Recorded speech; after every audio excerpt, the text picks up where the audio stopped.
Hi అండి. నమస్తే. నేను మీ Manasa. Welcome back to M&Ms crazy kitchen. ఈరోజు మన కిచెన్‌లో రక్తహీనతతో బాధపడే వాళ్ళ కోసం ఆయుర్వేదంలో చెప్పిన హెల్తీ రెసిపీ నేతి పాకం గారెలు ఎలా ప్రిపేర్ చేసుకోవాలో చూపించబోతున్నానండి.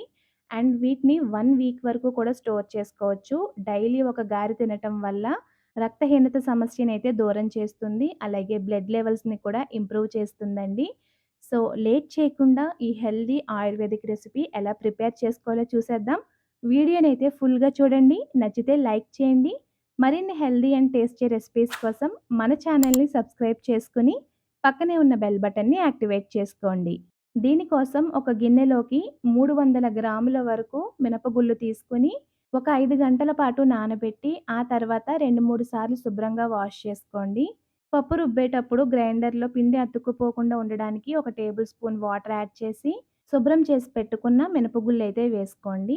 గారెలు సాఫ్ట్‌గా, ఫ్లఫీగా రావాలి అంటే మిక్సీ కన్నా గ్రైండర్‌లో రుబ్బితేనే పిండి బాగా నలుగుతుంది. అండ్ ఉరుము కూడా ఎక్కువవుతుందండి. ఇప్పుడు ఇందులో రుచికి తగినంత సాల్ట్ కూడా వేసుకొని పిండినైతే మెత్తగా రుబ్బేయండి. చూడండి, పిండి సాఫ్ట్‌గా ఉండాలి. అలాగే టైట్‌గా కూడా ఉండాలి. మనం చేత్తో ఇలా రోల్ చేస్తూ ఉంటే అసలు చేతికి అతుక్కోకుండా ఉండాలండి. అంత పర్ఫెక్ట్‌గా రుబ్బాలి. ఇప్పుడు దీన్నొక బౌల్‌లోకి తీసుకొని చేతిని కాస్త తడి చేసుకుంటూ ఈ విధంగా ఒక 5 నిమిషాల పాటైనా పిండిని బాగా బీట్ చేసుకోవాలి. ఇలా చేయటం వల్ల పిండిలో ఎయిర్ ఫార్మ్ అయ్యి గారెలు గుల్లగా వస్తాయి. ఇప్పుడు పాకం పట్టడానికి స్టవ్ మీద కడాయి పెట్టుకొని 300 గ్రాముల వరకు పటికి బెల్లాన్ని వేసుకోవాలి.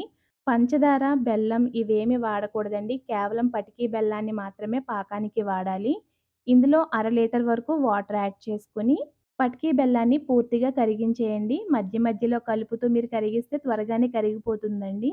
ఇప్పుడు ఇందులో చిటికెడంత సాల్ట్ కూడా వేసి కలపండి. ఇలా చేయటం వల్ల స్వీట్ రుచి మరింత పెరుగుతుంది. సో, పూర్తిగా కరిగిపోయిన తర్వాత ఒక 5 నిమిషాల పాటు మరిగిస్తే మనకి జిగురు పాకం అన్నది ఏర్పడుతుందండి. మనం గులాబ్ జామున్‌కి వాడతాం కదా! సో, అదే పాకాన్ని ప్రిపేర్ చేసుకోవాలి. ఇందులో పావు టీ స్పూన్ యాలకుల పొడి వేసి ఒకసారి కలిపేసి, స్టవ్ ఆఫ్ చేసుకొని పాకం చల్లారిపోకుండా మూత పెట్టి పక్కన పెట్టండి. ఇప్పుడు గారెలు ప్రిపేర్ చేసుకోవడానికి స్టవ్ మీద కడాయి పెట్టి అందులో నెయ్యి వేసుకోండి. ఇదొచ్చేసి నేను ఇంట్లోనే ప్రిపేర్ చేసుకున్నానండి. ఆల్రెడీ మన ఛానల్‌లో ఇంట్లోనే నెయ్యి ఎలా ప్రిపేర్ చేసుకోవాలన్న వీడియో కూడా అప్‌లోడ్ చేశానండి. ఎవరికైనా కావాలంటే ఒకసారి వెళ్లి చూడండి. నెయ్యి కరిగి కాస్త వేడైన తర్వాత చేతిని కాస్త తడి చేసుకొని, అరిటాకు మీద గానీ, పాల ప్యాకెట్ల మీద గానీ, లేకపోతే ఆయిల్ ప్యాకెట్ల మీద గానీ కొద్దిగా పిండి ముద్దని తీసుకొని ఈ విధంగా గారెల్లాగా ఒత్తుకొని, కాగుతున్న ఈ నేతిలో అయితే వేసుకోండి. వేసేటప్పుడు మాత్రం మంటని లో ఫ్లేమ్‌లో పెట్టి వేసుకోండి. చూడండి, గారె ఒకటి పైకి తేలిన తర్వాత ఇంకొక గారె వేసుకోండి. ఇలా మధ్య మధ్యలో కలుపుతూ హై ఫ్లేమ్‌లోనే గారెల్ని ఫ్రై చేసుకోవాలి. చూడండి, మనకి ఎర్రగా అయ్యేంత వరకు ఫ్రై చేసుకొని, ఈ గారెల్ని ప్రిపేర్ చేసి పెట్టుకున్న పాకంలో వేసుకోండి. ఇప్పుడు ఈ పాకం ఉన్న స్టవ్ కూడా ఆన్ చేసి మంటని లో ఫ్లేమ్‌లోనే ఉంచి, గారెల్ని ఈ పాకంలో ఉడికించుకోవాలి. ఇలా చేయటం వల్ల ఈ గారెలు పాకాన్ని బాగా పీల్చుకుంటాయండి.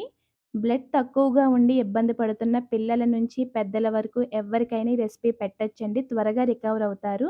అలాగే ఈ రెసిపీ ఎవరికైతే ఉపయోగపడుతుంది అనుకుంటున్నారో వాళ్ళకి ఖచ్చితంగా షేర్ చేయండి.